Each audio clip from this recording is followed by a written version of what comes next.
Papers, covers లాంటివి వేస్తాము. వెట్లో ఏం వేస్తాం చెప్పండి? ఇప్పుడు మీరు తిన్నది ఎందులో వేస్తాము? ఎస్, ఈ అట్టిపండు తొక్క ఇట్లాంటివన్నీ వెజిటబుల్ వేస్ట్ అంతా కూడా వెట్లో వేస్తాము. అవి కాకుండా ఇంకొక 2 టైప్ ఆఫ్ వేస్ట్ వచ్చాయి. అవి డిగ్రేడబుల్, బయోడిగ్రేడబుల్ సబ్స్టెన్సెస్ని చెప్తామన్నమాట మనము. వెట్ డ్రై వేస్ట్ కాకుండా 2 other types of waste are there. ఏంటి అంటే శానిటరీ వేస్ట్ ఒకటి, దాని తర్వాత special category waste. Sanitary waste అంటే పిల్లల డైపర్స్ ఉంటాయి, ఐడియా ఉందా మీకు? పిల్లల డైపర్స్ లాంటివి, శానిటరీ నాప్కిన్స్ ఉంటాయి, అటువంటి శానిటరీ నాప్కిన్స్ అవన్నీ కూడా శానిటరీ వేస్ట్ కింద వస్తాయన్నమాట. హజార్డస్ వేస్ట్ కానీ స్పెషల్ కేర్ వేస్ట్ కానీ ఇంకొక టైప్ ఉంటుంది. అందులో ఏంటంటే మన పేరెంట్స్ కొంతమంది షుగర్ ఉన్న వాళ్ళు నీడిల్స్ తీసుకుంటారు, ఇన్సులిన్ తీసుకుంటారు, ఐడియా ఉందా? ఇంజెక్షన్స్ వస్తాయి మనకి.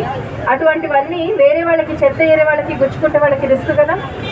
అటువంటివన్నీ కూడా స్పెషల్ కేటగిరీ వేస్ట్లోకి వస్తాయి. వాటితో పాటు బ్యాటరీస్, ఎలక్ట్రానిక్ వేస్ట్ ఇవన్నీ కూడా స్పెషల్ కేటగిరీ వేస్ట్లోకి వస్తాయి అన్నమాట. సో ఈ విధంగా 2 కేటగరైజేషన్స్ నుంచి మనము 4 కేటగిరీస్ మనము షిఫ్ట్ అవుతున్నాము.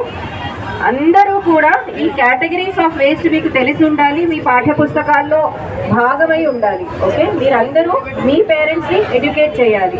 అంతేకాకుండా మన ఎన్వైరన్మెంట్ని క్లీన్గా ఉంచుకోవాలి అంటే మనం ఏదైతే మీకు అందరికీ గ్లోబల్ వార్మింగ్ యొక్క కాన్సెప్ట్ తెలుసు అని అనుకుంటున్నాను. భూమి ఒకప్పటికంటే టెంపరేచర్స్ స్లోగా పెరుగుతూ వస్తున్నాయి. 1 డిగ్రీ అలా పెరిగింది అంటే చాలా గ్లేషియర్స్ అంటాం మనము, అవన్నీ కరిగిపోయే అవకాశం ఉంటుంది. మనకి వాటర్ తగ్గిపోతుంది. They will suffer a lot of issues. అవన్నీ కాకూడదు అంటే మనం గ్లోబల్ వార్మింగ్ని కంట్రోల్ చేయాలి, పొల్యూటింగ్ సబ్స్టెన్సెస్ని తక్కువ యూజ్ చేసుకోవాలి, వెహికల్స్ని కూలింగ్ చేసుకుంటూ వాడుకోవాలి. అదేవిధంగా ఏక్ పేడ్ మాకే నామ్ అంటే అమ్మ పేరు మీద అందరూ కూడా మొక్కలు నాటండి. ఓకేనా? Take an initiative. ఇంట్లో ఏ ఫంక్షన్ అయినా కానీ ఫంక్షన్తో పాటుగా మొక్కల్ని నాటడం పనిగా పెట్టుకోండి. మొక్కలకి ఎక్కడైనా చనిపోతున్నట్టు కనిపిస్తే నీళ్లు పోయండి. Take your initiative in protecting the environment.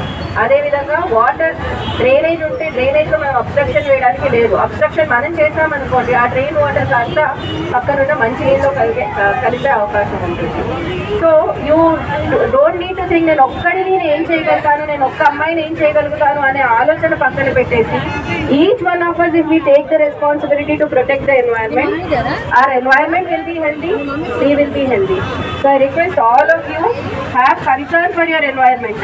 ఈ రోజు మనం ఎన్వైరన్మెంట్ ని పాడు చేసుకుంటే రేపు మీకే బాగోదు ఎన్వైరన్మెంట్, అవునా?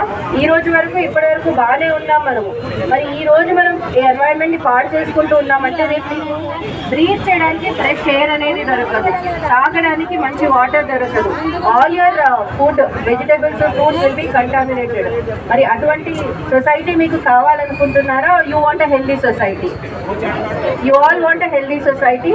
So work towards it, be the change that you want to see. Okay.